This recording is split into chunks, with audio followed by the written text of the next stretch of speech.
इयत्ता 10वी. मागील व्हिडिओमध्ये आपण संख्या विश्वम एक क्रमवाचक हा भाग पाहिलेला होता. आज या व्हिडिओच्या माध्यमातून त्याचाच दुसरा भाग म्हणजेच आवृत्तीवाचक आणि समूहवाचक च हे दोन घटक आपल्याला आज या व्हिडिओच्या माध्यमातून अभ्यासायचे आहे. आता याच्यामध्ये आवृत्तीवाचक, आवृत्ती याचा अर्थ पुनरावृत्ती. मग पुनरावृत्ती कशी असते? एकदा, दोनदा, तीनदा, चारदा असं तरी म्हणतो, किंवा एक वेळा, दोन वेळा, तीन वेळा, चार वेळा असं तरी म्हणतो. आता एकदा किंवा एक वेळा, दोनदा किंवा दोन वेळा अर्थ जो आहे तो त्याचा एकच असतो. म्हणजे अशा पद्धतीने याच्यातून एखाद्या गोष्टीची पुनरावृत्ती सांगितलेली असते, त्याला म्हणायचं आवृत्तीवाचक शब्द. हा भाग अत्यंत सोपा आहे. जी संख्यावाचक आहेत आपली, त्या संख्येलाच पुढे वेळा असा शब्द जोडण्यासाठी वारम असा शब्द फक्त आपल्याला जोडायचा आहे. म्हणून एकवारम, द्विवारम, त्रिवारम, चतुर्वारम, पंचवारम अशा पद्धतीनं आवृत्तीवाचक जे आहेत ते आपल्याला सांगावे लागतात. त्यामुळे हा अतिशय सोपा भाग आहे. आणि त्याचबरोबर समूहवाचक म्हणजे अनेक त्या समूहाबद्दल एकच संख्यावाचक जे आहे ते आपल्याला समूहवाचक म्हणून वापरावं लागतं. तो कशा पद्धतीनं भाग वापरायचा ते या ठिकाणी पुन्हा संवादाच्या माध्यमातून दिलेला आहे. आता संवाद काय आहे तो आपण पाहूया. वेणुः शुद्धम सुस्वरम स्तोत्रम पठती, की वेणू शुद्ध आणि सुस्वरामध्ये स्तोत्र म्हणते. सर्वे शृण्वन्ति, सर्वजण ऐकतात. मातामही. उत्तमम वेणु, वेणू खूप छान, उत्तम. सकृत श्रुत्वा अपि, सकृत म्हणजे एकदा, एकदा ऐकून सुद्धा. कथम त्वया स्तोत्रम कंठस्थी कृतम, तू कसं काय स्तोत्र पाठ केलंस बरं? म्हणजे एकदा ऐकून तू कसं काय स्तोत्र पाठ केलं? त्यावरती सुदेंदू मातामही सकृत इत्युक्ते किम, सकृत म्हणजे काय? त्यावरती मातामही म्हणते सकृत नाम एकवारम. सकृत याचा अर्थ एकदा म्हणजेच काय? एकवारम, एक वेळा. म्हणजे सकृत शब्द वापरला तरी चालतो किंवा एकवारम वापरला तरी चालतो. दोन्हीचा अर्थ एकच होतो, एकदा किंवा एक वेळा. कतिवारम इति प्रश्नस्य यद उत्तरम, म्हणजे किती वेळा ह्या प्रश्नाचं जे उत्तर तत् ते काय आहे? आवृत्तीवाचकम, त्यालाच आवृत्तीवाचक इति कथ्यते असं सांगितलं जातं. पुरथा. तर ही आवृत्तीवाचकानी नाम, म्हणजे आवृत्तीवाचक म्हणजे काय? एकवारम, द्विवारम, त्रिवारम, चतुर्वारम, पंचवारम, षष्टवारम इत्यादी. म्हणजे अशा पद्धतीनं. मातामही सत्यम, खरंय.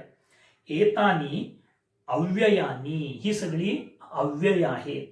सकृत एकदा, द्विही दोनदा, त्रिही तीनदा, चतुः चारदा अशा पद्धतीने. एतानी अनुक्रमम तेषाम एव समानार्थकानी, आणि ह्यांचा अनुक्रम म्हणजेच त्या ठिकाणी त्यांच्यासाठी असलेले समानार्थक म्हणजेच काय आहेत?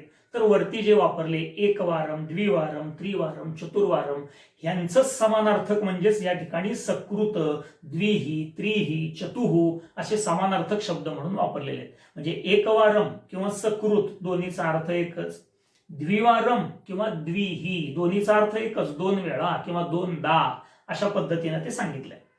त्यावरती वेणू म्हणते की अस्माकं शिक्षिका सर्वदा वदती, आमची शिक्षिका नेहमी म्हणते, म्हणजे म्हणतात, बहुवचनी वापरायचं. दशवारम कथितम मया, 10 वेळा मी तुम्हाला सांगितलं अशा अर्थानं.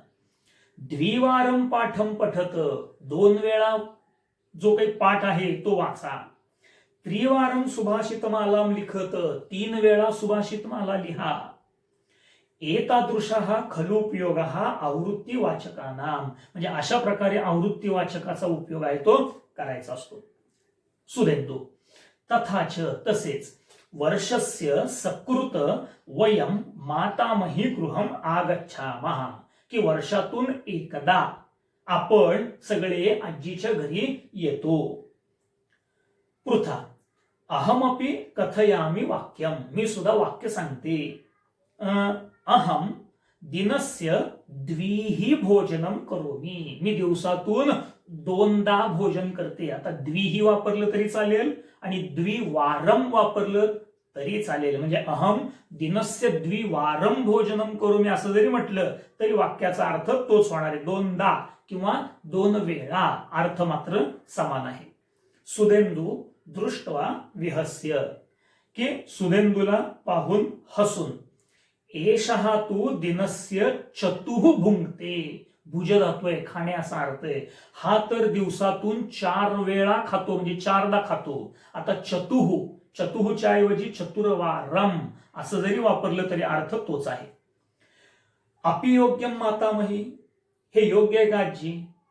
त्यावरती सुदेंदू सर्वथा अयोग्यम, हे अयोग्यच आहे.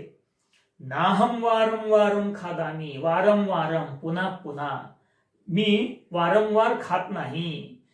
एषा एव अध्ययनं विहाय सप्ताहस्य 3 नृत्यवर्गं गच्छति, आणि हीच अभ्यास सोडून सप्ताहस्य 3 म्हणजे आठवड्याचे 3दा काय करते? नृत्यवर्गम गच्छति, उलट तीच नृत्य वर्गाला जाते, म्हणजे आठवड्यातून 3दा जाती. त्रिहीच्या ऐवजी त्रिवारम असं जरी वापरलं तरी चालू शकेल.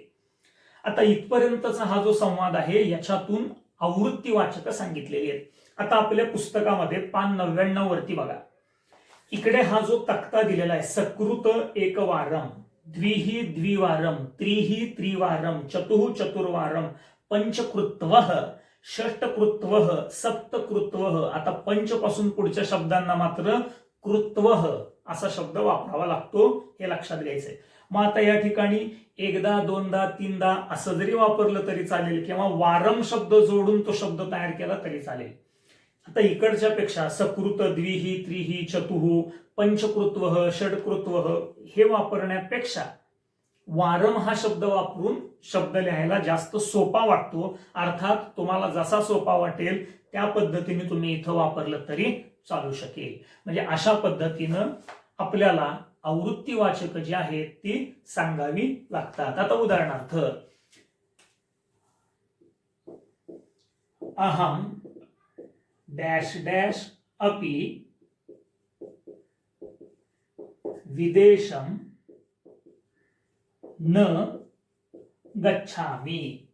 आता इथं एक याचं आवृत्तीवाचक वापरायचंय, की एक याचं आवृत्तीवाचक वापरायचंय. याचाच अर्थ काय? मी एकदा सुद्धा परदेशाला गेलो नाही, म्हणजे विदेशामध्ये गेलो नाही. मग आता इथं एक साठी तुम्ही सकृत असा शब्द वापरलात तरी चालेल, किंवा सकृतच्या ऐवजी एकवारम अपि असा शब्द वापरला तरी चालेल. दोन्हीचा अर्थ एकच आहे, की मी सकृत अपि एकदा सुद्धा किंवा एक वेळा सुद्धा परदेशामध्ये गेलो नाही. म्हणजे अशा पद्धतीनं आवृत्तीवाचक जी आहेत ती वापरावी लागतात. किंवा भगवद्गीतेचा समजा एखादा, किंवा भगवद्गीता मी 3 वेळा वाचली, 3 वेळा असं जर म्हणायचं असेल तर त्या ठिकाणी आपल्याला काय? त्रिवारम. मग इथं त्रिवारम असा शब्द वापरला तरी चालेल, किंवा त्रिही, दोन्हीचा अर्थ एकसारखाच होतो. म्हणजे 3दा वाचली किंवा त्रिवारम. भगवद्गीता अहम त्रिवारम पठामी, मी भगवद्गीता 3 वेळा वाचली. त्रिही त्रिवारम, दोन्हीपैकी कोणताही शब्द लिहिला तरी चालू शकतो. म्हणजे अशा प्रकारानं आपल्याला आवृत्तीवाचक जी आहेत ती वापरावी लागतात. आता पान 99 वरचाच पुढचा परिच्छेद आपण बघूयात, की ज्याच्यातून समूहवाचक कसे सांगायचे ते दाखवलेले. मातामही, वाक्यानि तू योग्यानि, की वाक्य अगदी योग्य आहे, किंतु बालकत्रयम कोलाहले मग्नम दृश्यते. बालकत्रयम म्हणजे 3 बालके. आता ह्याच्यामध्ये इथं वापरत असताना बालकत्रयम असा शब्द इथं घेतलेला आहे. आता बालकत्रयम याच शब्दाचा अर्थ काय असतो? तर त्रयः बालकाः हा अर्थ अपेक्षित आहे. बालकत्रयम, पण त्याचा अर्थ असा असतो की 3 मुले, कारण तो आता बालकत्रयम याच्यातून समूह दर्शवलेला आहे, म्हणून याला म्हणायचं समूहवाचक. की 3 मुलं जी आहेत ती गोंधळ करण्यामध्ये मग्न दिसत आहेत. वेणू अधुना त्रयमिति किम, ती विचारते की हे त्रयम म्हणजे काय. त्यावरती सुधेंदू मया अवगतम, मला माहिती आहे. अपि समूहवाचकम एतत्, हे समूहवाचक आहे का. मातामही साधू सुधेंदू, की खूप छान सुधेंदू. द्वयम त्रयम चतुष्टयम पंचकम षष्टम सप्तमम अष्टकम इत्यादीनी, म्हणजे अशा पद्धतीने दाखवून दिलेले की षष्टकम इत्यादीनी समूहवाचकानी एव, की ही समूहवाचक आहेत. पृथा तर्हि मधुराष्टके अष्टश्लोकाः सन्ति खलु, की मधुराष्टकामध्ये 8 श्लोक आहेत. मातामही समीचीनम, खरोखरच अगदी योग्य सांगितलंय. आता मधुराष्टके, मधुराष्टक म्हणजे मधुर अष्टक हा जो शब्द वापरलाय तो अष्टकम, हे समूहवाचकाचं रूप आहे. अपिजानीथ महेंद्रेण धावन शतकम कृतम ह्यः, की महेंद्रेण म्हणजे महेंद्रसिंह धोनीनं धावन शतकम कृतम ह्यः, की धावण्यामध्ये कृतम ह्यः काल त्यांनी काय केलं, शतक केलेलं आहे. त्यावरती आता इथं धावन शतकम, धावण्यामध्ये म्हणजे धावांचं शतक केलेलं आहे. हा अहम वदामी वाक्यम, ती म्हणते की मी पण एक वाक्य सांगते.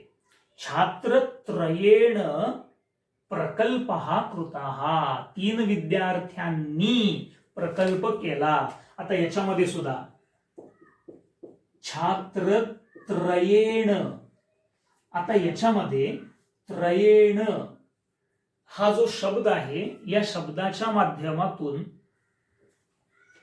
छात्र हा शब्द पुल्लिंग आहे. आता याचा जर संख्यावाचकामध्ये करायचा असेल तर छात्रची इथं तृतीय आहे छात्रेण, पण 3 या संख्यावाचकाचं या ठिकाणी त्रीन छात्रेण असं संख्यावाचकामध्ये बदल असतो. हे या ठिकाणी कळलं पाहिजे. याचा अर्थ तोच, छात्रत्रयेण 3 विद्यार्थ्यांनी आणि त्रीन छात्रेण असं जरी याचा बदल करून याद घेतला तरी त्याचा अर्थ तोच असतो. 3 विद्यार्थ्यांनी काय केलं, प्रकल्प हा कृतः, प्रकल्प केला. वेणू वृक्ष पंचके, 5 वृक्षांवर प्रभूतानि फलानि संती, पुष्कळ फळे आहेत. आता इथं सुद्धा वृक्ष पंचके, आता याच्यात 5 वृक्षांवर, आता वृक्ष पंचके याचा अर्थ अपेक्षित काय, पंचसु वृक्षेषु, हा सप्तमीचा अर्थ तिथं अपेक्षित आहे. पण ठीक आहे, असो, आपल्याला याच्यातून समूह बघायचा आहे, कसा सांगायचा आहे. वृक्ष पंचके. सुदेंदू जनचतुष्टयम संस्कृतेनैव वार्तालापम करोती, की हे 4 लोक किंवा हे 4 जण संस्कृत मध्येच वार्तालाप म्हणजे गप्पा गोष्टी करतात. मातामही सर्वथा योग्यम, की खरोखरच योग्य आहे. सम्यक अवगतम संख्या विश्वम युष्माभिः, की तुम्हाला खरोखरच हे संख्या विश्व चांगल्या रीतीनं समजलं. बाढम म्हणजे छान, खूप सुंदर अशा अर्थानं. म्हणजे कशा पद्धतीनं आवृत्तीवाचक आणि समूहवाचक सांगावे लागतात, लक्षात भाग येतोय का ते पहा. आता इथं खाली 3 चौकटीमध्ये आवृत्तीवाचकेन सह यदा कालवाचक हा शब्द हा प्रयुक्त भवति तदा कालवाचकस्य षष्ठी विभक्ती कार्या.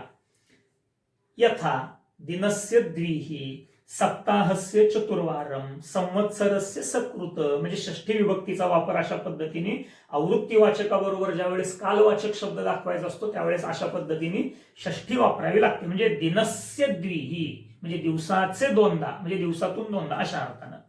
समूहवाचकाः सर्वदा नपुसकलिंगे एकवचने भवन्ति, समूहवाचक हे नेहमी नपुसकलिंगी आणि एकवचनीच असतात. जसं इथं वापरलंय बालकत्रयम, ह्या त्रयम मधनं नपुसकलिंग लक्षात येत असतं.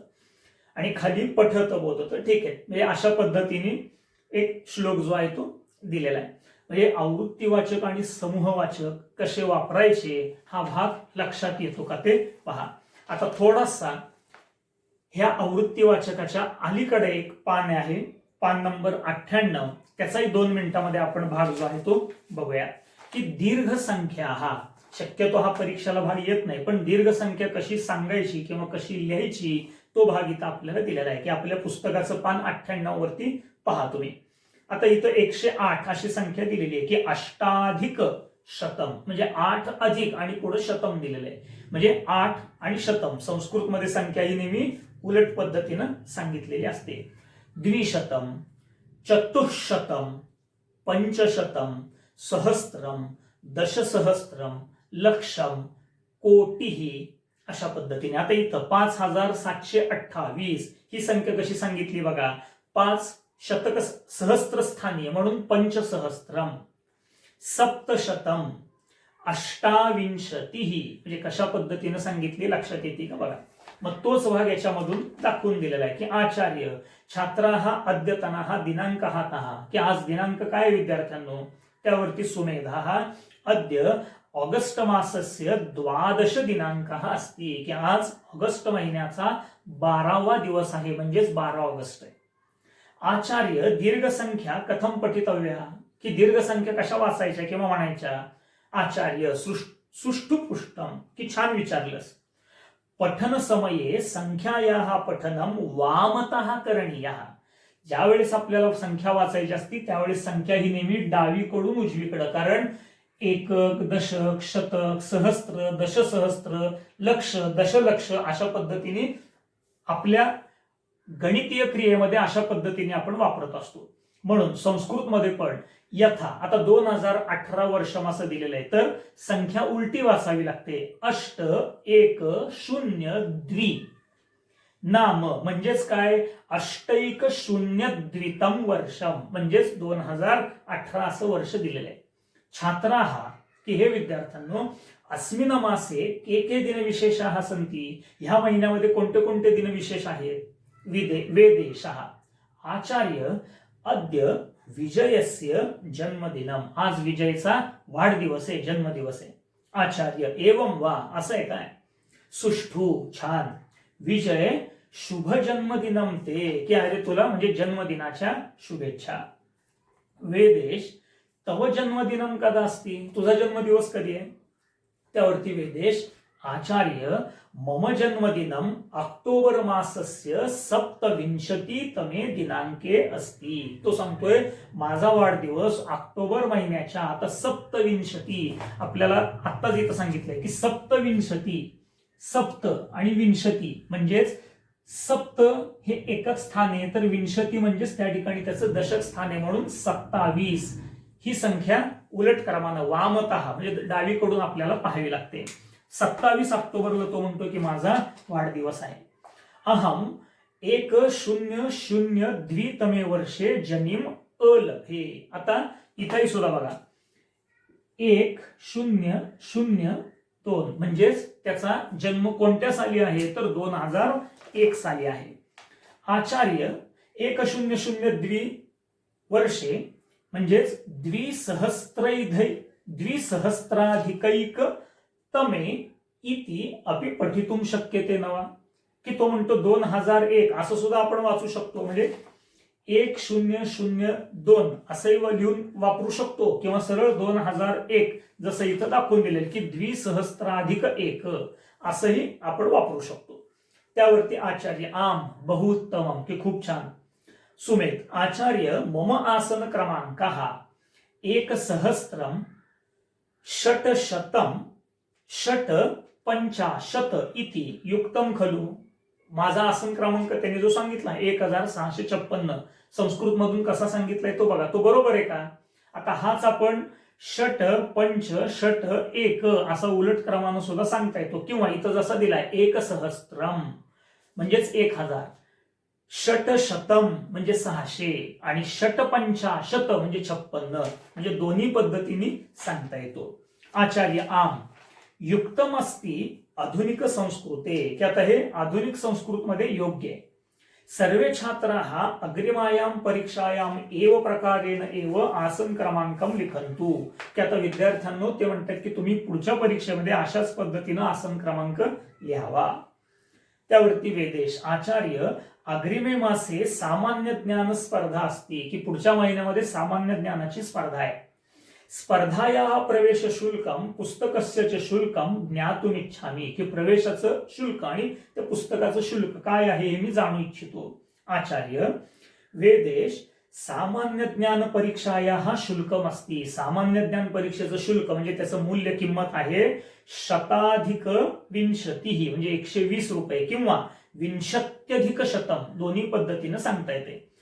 रूप्यकाणि रुपये तथा पुस्तकस्य मूल्यं 100+30 किंवा 30+100 म्हणजे 130 रुपये दोन्ही पद्धतीने कशा सांगितल्या ते इथं दिलेलं आहे. आहत्य मिळून 250 म्हणजेच 250 रुपये. छात्रः यदि स्पर्धाविषयी कापि समस्या असती, जर स्पर्धेविषयी काही शंका असेल तर ही पत्रके एव चलभाष क्रमांकः दत्तः, की त्याच्यावरती चलभाष क्रमांक दिलेला आहे म्हणजे मोबाईल क्रमांक दिलेला आहे. तत्रैव संपर्कं कुर्वन्तु, त्याच ठिकाणी संपर्क करा.